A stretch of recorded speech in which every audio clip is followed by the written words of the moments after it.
मेरी भाषा हिंदी भाषा में आप सभी का स्वागत है। आज हम 9वीं कक्षा की पाठ्यपुस्तक में आए ऐसे सामासिक शब्दों के बारे में पढ़ने वाले हैं जो हमारी पाठ्यपुस्तक के सभी पाठों में, सभी कविताओं में आए हैं और साथ में उनका समास का विग्रह भी करेंगे। हम समास का नाम भी देखेंगे। हिंदी व्याकरण में समास का जो टॉपिक है वो हमारा पूरा हो चुका है, पिछले वीडियो आप देख सकते हैं। आज के इस वीडियो में हम अभ्यास करेंगे और 9वीं कक्षा के लिए ये बहुत महत्वपूर्ण है। 9वीं कक्षा की हिंदी की पाठ्यपुस्तक क्षितिज और कृतिका के जितने भी पाठ आप पढ़ेंगे उन सभी में कुछ ना कुछ सामासिक शब्द आप देखेंगे। उन सभी सामासिक शब्दों का अभ्यास आज हम करने वाले हैं। हिंदी व्याकरण जरूरी नहीं व्याकरण की पुस्तक से ही पढ़ी जाए। जो हमारी पाठ्यपुस्तकें होती हैं, हिंदी की कोई भी पुस्तक होती है, उसमें जो भी भाषा लिखी जाती है वो व्याकरण की दृष्टि से लिखी जाती है। यानी व्याकरण के जो नियम हम पढ़ते हैं उन सभी को पाठ्यपुस्तकों में हम ढूंढ सकते हैं। उदाहरण के तौर पर संज्ञा, सर्वनाम, क्रिया, विशेषण, वाक्य के भेद, ये सारी चीज़ें जब हम पाठ्यपुस्तकें पढ़ते हैं तो पाठ्यपुस्तक में आए हुए शब्दों में, वाक्यों में हम इन सभी नियमों को ढूंढ सकते हैं। आइए हमारी पाठ्यपुस्तक में आए इन सामासिक शब्दों को देखते हैं। सबसे पहला पाठ आपने पढ़ा होगा दो बैलों की कथा। मुंशी प्रेमचंद जी की कहानी है दो बैलों की कथा। इसमें जो शब्द आए हैं बुद्धिहीन, इसका विग्रह करेंगे बुद्धि से हीन, यानी बुद्धि से हीन अलग होने का भाव से विभक्ति का प्रयोग किया गया है, इसीलिए यहाँ पर अपादान तत्पुरुष है। असंतोष, जहाँ संतोष नहीं होता उसको हम कहते हैं असंतोष, यानी कि निषेधात्मक शब्द का प्रयोग किया गया है। और जब हमने परिभाषाएं पढ़ी थी तो हमने देखा था ये न तत्पुरुष का उदाहरण है। सद्गुण, सद है जो गुण, यहाँ गुणों की विशेषता बताई गई है कि वो सद हैं यानी अच्छे हैं, तो यहाँ पर विशेषण विशेष्य का जोड़ा बन रहा है, इसलिए यहाँ पर कर्मधारय समास है। आस पास, यहाँ पर जोड़ा बना है दो शब्दों का और बीच में योजक चिन्ह का प्रयोग किया गया है। आस और पास यानी द्वंद्व समास है। विचार विनिमय, विचार और विनिमय, यानी कि यहाँ पर भी दो शब्द हैं और दोनों शब्दों का जोड़ा बनाया गया है, इसी कारण से यहाँ पर भी द्वंद्व समास है। अगला शब्द है अभूतपूर्व। जो पूर्व में नहीं हुआ है, यानी जो पहले नहीं हुआ है उसे हम अभूतपूर्व कहते हैं। यहाँ पर अव्ययी भाव समास है, पहला पद यहाँ अव्यय का काम कर रहा है। सप्ताह, 7 दिनों का समूह, 7 दिन के समूह को हम सप्ताह कहते हैं, तो यहाँ पर संख्यावाची शब्द है और साथ में विग्रह करते हुए हमने समूह या समाहार शब्द का प्रयोग किया है, इसलिए यहाँ पर द्विगु समास है। दूसरा पाठ आपका है लहासा की ओर। जैसे जैसे आप पाठ पढ़ेंगे वैसे वैसे आप व्याकरण का भी अभ्यास कर सकते हैं। आजकल, आज और कल, यानी कि यहाँ पर दो शब्द है लेकिन बीच में योजक चिन्ह का प्रयोग नहीं किया। जब हमने परिभाषा पढ़ी थी तब भी हमने बताया था कि 99% शब्दों में द्वंद्व समास में योजक चिन्ह का प्रयोग किया जाता है, लेकिन कुछ शब्दों में योजक चिन्ह का प्रयोग नहीं किया जाता। आजकल यानी कि आज या कल, दोनों में से कोई एक, द्वंद्व समास। अपरिचित, न परिचित, यानी कि जिससे हम परिचित नहीं होते उसे हम अपरिचित कहते हैं, तो यहाँ पर न तत्पुरुष समास है। हिमालय, हिम का आलय, बर्फ से बने हुए घर को हम कहते हैं हिमालय। यहाँ का विभक्ति का प्रयोग किया गया है जो कि संबंध तत्पुरुष समास बनेगा। हस्तलिखित, हाथ से लिखित, तो यहाँ पर से जो हमारा विभक्ति चिन्ह है वो करण तत्पुरुष समास के लिए प्रयोग किया गया है, क्योंकि हाथ की सहायता से लिखा जा रहा है, तो यहाँ पर से विभक्ति का प्रयोग करने की वजह से करण तत्पुरुष समास होगा। दोपहर, दो पहरों का समाहार, यानी कि संख्यावाची शब्द है पहला पद और साथ में समूह या समाहार का प्रयोग करने की वजह से यहाँ पर द्विगु समास है।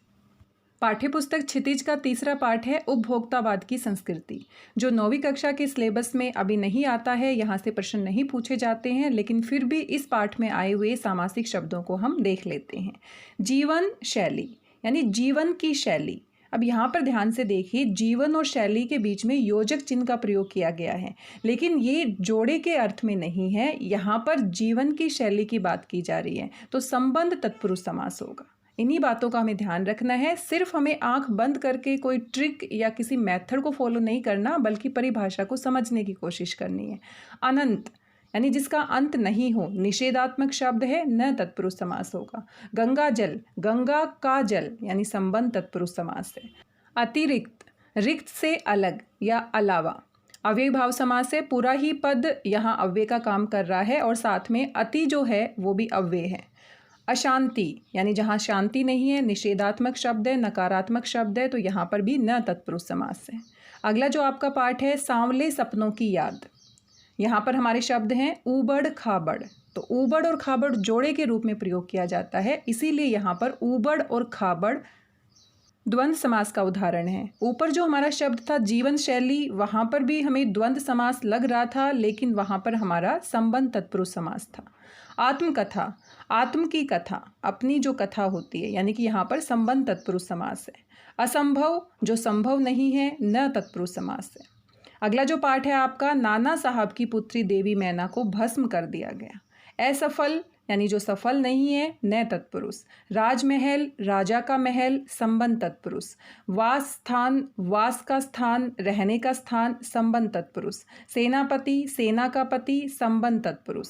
असंभव, जो संभव नहीं है, नकारात्मक शब्द है, न तत्पुरुष समास। हथकड़ी, हाथ के लिए कड़ी, संप्रदान तत्पुरुष। हथकड़ी, हाथ की कड़ी नहीं होगी, काफ़ी बार हम कंफ्यूज हो जाते हैं, इसका विग्रह इस प्रकार से करते हैं, हाथ की कड़ी नहीं, हाथ के लिए कड़ी, यानी कि संप्रदान तत्पुरुष समास। अगला हमारा पाठ है प्रेमचंद के फटे जूते। उपन्यास सम्राट, उपन्यास का सम्राट, तो ये ध्यान रखना है, सिर्फ योजक चिन्ह को देख के हमें द्वंद्व समास नहीं लिखना है। उपन्यास का सम्राट यानी संबंध तत्पुरुष समास। युग परिवर्तक, युग का परिवर्तक, संबंध तत्पुरुष समास। का के की विभक्ति जहाँ पर लगेगी वहाँ पर संबंध तत्पुरुष समास होगा। अगला पाठ है मेरे बचपन के दिन। दुर्गा पूजा, दुर्गा की पूजा यानी संबंध तत्पुरुष समास है। पंचतंत्र, पांच तंत्रों का समूह, ये हमारा द्विगु समास है। जेब खर्च, जेब के लिए खर्च, संप्रदान तत्पुरुष समास है। जन्म दिन, जन्म का दिन, संबंध तत्पुरुष समास है। कुल देवी, कुल की देवी, संबंध तत्पुरुष समास है। निराहार, बिना आहार किए, यहाँ पर अव्ययी भाव समास है, क्योंकि निर यहाँ पर अव्यय है और निराहार शब्द भी यहाँ पर अव्यय का काम कर रहा है। कवि सम्मेलन, कवियों का सम्मेलन यानी कि संबंध तत्पुरुष समास। मनमोहन, मन को मोह लेने वाला, तीसरा पद प्रधान है, भगवान श्री कृष्ण का दूसरा नाम मनमोहन भी है, तो यहाँ पर बहुव्रीहि समास है। अगला हमारा पाठ है एक कुत्ता और एक मैना। ये आपके सिलेबस में अब नहीं आता है, लेकिन यहाँ पर जो सामासिक शब्द का प्रयोग किया गया है उनको हम देख लेते हैं। तिमंजिला, तीन मंजिलों वाला, यानी कि यहाँ पर द्विगु समास है। असंभव, जो संभव नहीं हो, नए तत्पुरुष समास है। सपरिवार, परिवार के साथ, संबंध तत्पुरुष समास है। असत्य, जो सत्य नहीं है, नए तत्पुरुष समास है। प्रतिदिन यानी हर दिन, अव्ययी भाव समास है। प्राणी लोक, प्राणी का लोक यानी संबंध तत्पुरुष समास है। इस प्रकार से हमने देखा पाठ को पढ़ते पढ़ते भी जो शब्द आते हैं, अगर हम उनको ध्यान से देखते हैं तो हम अपने व्याकरण के नियमों को वहाँ पर लगा सकते हैं। इन सभी शब्दों में हमने देखा यहाँ पर समास का प्रयोग किया गया है, इसीलिए सारे शब्द सामासिक शब्द थे। और किस प्रकार से हमने इसका विग्रह किया, जब हम विग्रह कर रहे थे तो साथ साथ हमारी जो परिभाषाएँ हैं वो भी हमें अच्छे से याद होती जा रही थी। हमारी पाठ्यपुस्तक में काव्य खंड में जो पाठ हैं, आइए उनके शब्द भी हम देख लेते हैं।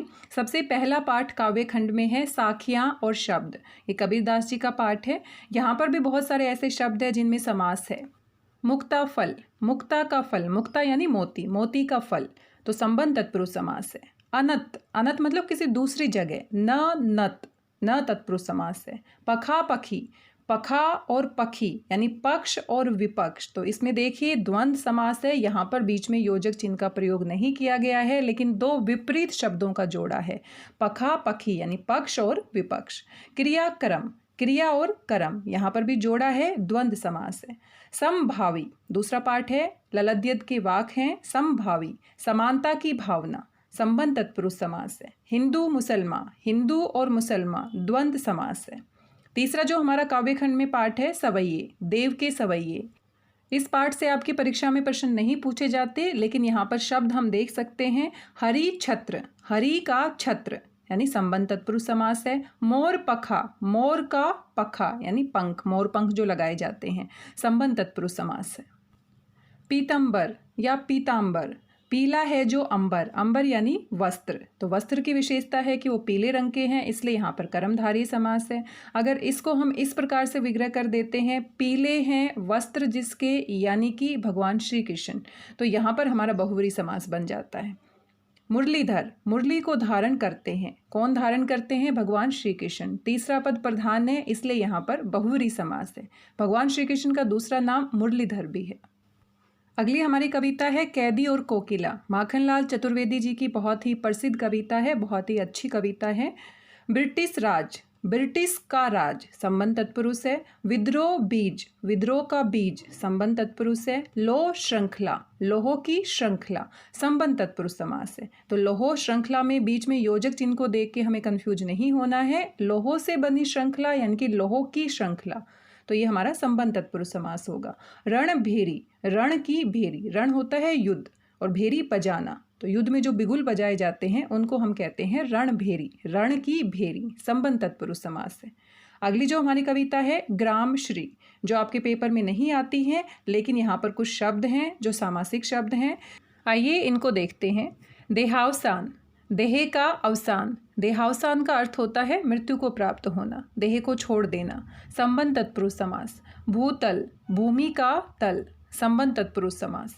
अगला हमारा चैप्टर है चंद्र गहना से लौटती बेर। ब्याह मंडल, ब्याह का मंडल, ब्याह यानी विवाह, तो विवाह के मंडल की बात की जा रही है। यहाँ पर योजक चिन्ह को देखकर हमें कंफ्यूज नहीं होना है, संबंध तत्पुरुष समास है। ध्यान निद्रा, ध्यान की निद्रा, यहाँ पर भी संबंध तत्पुरुष समास है, इसलिए सिर्फ योजक चिन्ह के आधार पर हम नहीं कह सकते कि वहाँ पर द्वंद्व समास है।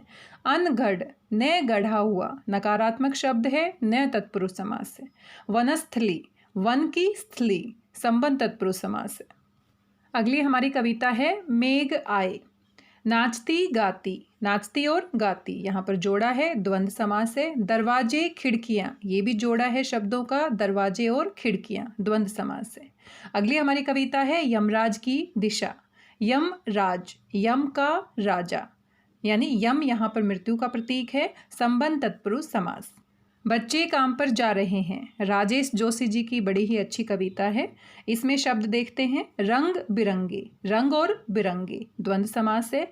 एकाएक, एक के तुरंत बाद एक यानी अचानक से, अव्ययी भाव समास है। पूरा ही शब्द यहाँ पर अव्यय का काम कर रहा है। 9वीं कक्षा की दूसरी पाठ्यपुस्तक कृतिका से कुछ शब्द देखते हैं। पहला पाठ है आपका इस जल प्रलय में। फणीश्वर नाथ रेणु जी का बहुत ही अच्छा पाठ है जो कि अब आपकी परीक्षा में नहीं पूछा जाता है। यहाँ पर कुछ शब्द आए हैं जो सामासिक शब्द हैं। सावन भादो, सावन और भादो द्वंद्व समास। बाढ़ पीड़ित, बाढ़ से पीड़ित करण तत्पुरुष समास। गोल घर, गोल है जो घर कर्मधारय समास, घर की विशेषता है कि वो गोल है। बाढ़ ग्रस्त, बाढ़ से ग्रस्त करण तत्पुरुष समास। पत्र पत्रिकाएं, पत्र और पत्रिकाएं जोड़ा है शब्दों का, द्वंद्व समास। कृतिका का दूसरा पाठ है मेरे संग की औरतें। अनपढ़, न पढ़ा हुआ, न तत्पुरुष समास है। रीति रिवाज, रीति और रिवाज द्वंद्व समास है। पसंद नापसंद, यहाँ पर भी जोड़ा है, पसंद या नापसंद द्वंद्व समास है। दरअसल, असल में, यहाँ पर अव्ययी भाव समास है क्योंकि दर शब्द अव्यय का कार्य कर रहा है और पूरा शब्द भी हमारा दरअसल अव्यय बन रहा है। परिकथा, परियों की कथा संबंध तत्पुरुष समास है। कन्यादान, कन्या का दान संबंध तत्पुरुष समास है। अगला हमारा पाठ है रीढ़ की हड्डी। परमात्मा, परम है जो आत्मा, आत्मा की विशेषता है कि वो परम है, कर्मधारय समास है। पढ़ाई लिखाई, पढ़ाई और लिखाई द्वंद्व समास है। नाप तोल, नाप और तोल जोड़ा है शब्दों का, द्वंद्व समास है। ताक झाक, ताक और झाक यानी ताकना और झाकना द्वंद्व समास है। अगला हमारा पाठ है माटी वाली। चूल्हे चौके, चूल्हे और चौके द्वंद्व समास है। माटा खान, माटी की खान संबंध तत्पुरुष समास है। शहरवासी, शहर के वासी संबंध तत्पुरुष समास है। इकट्ठा, एक जगह स्थित द्विगु समास है। इकट्ठा शब्द थोड़ा अलग शब्द है लेकिन इसमें पहला पद एक यानी कि संख्यावाची है, इसलिए यहाँ पर द्विगु समास है। अशक्त न शक्त, शक्त यानी शक्ति, जिसमें शक्ति नहीं होती उसको हम कहते हैं अशक्त, न तत्पुरुष समास है। कृतिका का अंतिम पाठ है किस तरह आखिरकार मैं हिंदी में आया। ये पाठ भी आपसे परीक्षा में नहीं पूछा जाता है। यहाँ पर कुछ शब्द हैं जो सामासिक हैं, आइए देखते हैं।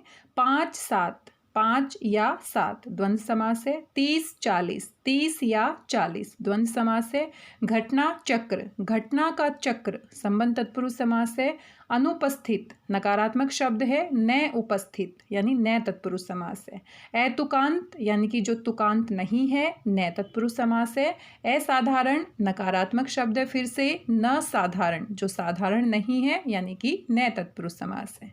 इस प्रकार से हमने देखा पूरी पाठ्य पुस्तक को जब हम पढ़ते हैं तो वहाँ पर व्याकरण के बहुत सारे ऐसे शब्द होते हैं जिनका हम अभ्यास कर सकते हैं। इसी प्रकार से अर्थ के आधार पर वाक्य के भेद 9वीं कक्षा में आते हैं। जब भी हम पाठ्य पुस्तक पढ़ते हैं तो जो वाक्य हमारे दिए गए हैं उनको भी हम ध्यान से देख के वहाँ से उनका अभ्यास कर सकते हैं। अलंकार और उपसर्ग प्रत्यय का भी अभ्यास हम पाठ्य पुस्तक को पढ़ते पढ़ते कर सकते हैं। और व्याकरण का अभ्यास करने का ये सबसे अच्छा तरीका है कि पाठ्य पुस्तक को पढ़ते पढ़ते हम शब्दों पर ध्यान दें, वाक्यों पर ध्यान दें और वहीं से अपने व्याकरण के जो भी टॉपिक्स हैं उनका अभ्यास करें। इस प्रकार से हम बार बार जब हम पाठ्य पुस्तक पढ़ेंगे, बार बार व्याकरण के नियम आएंगे तो उनको बड़ी आसानी से हम पहचान सकते हैं। आशा करती हूँ आपको वीडियो अच्छा लगा होगा। 9वीं क्लास के लिए बहुत महत्वपूर्ण वीडियो है। वीडियो कैसा लगा फीडबैक जरूर दीजिएगा। मिलते हैं अगले वीडियो में एक नए टॉपिक के साथ। हमेशा की तरह वीडियो के अंत में एक सवाल है आपके लिए, आप इसका उत्तर जरूर दीजिएगा। मुझे आपके उत्तरों का इंतजार रहेगा। तब तक स्वस्थ रहिए, व्यस्त रहिए, मस्त रहिए और पढ़ते रहिए। मिलते हैं अगले वीडियो में। धन्यवाद सभी का, बहुत बहुत धन्यवाद।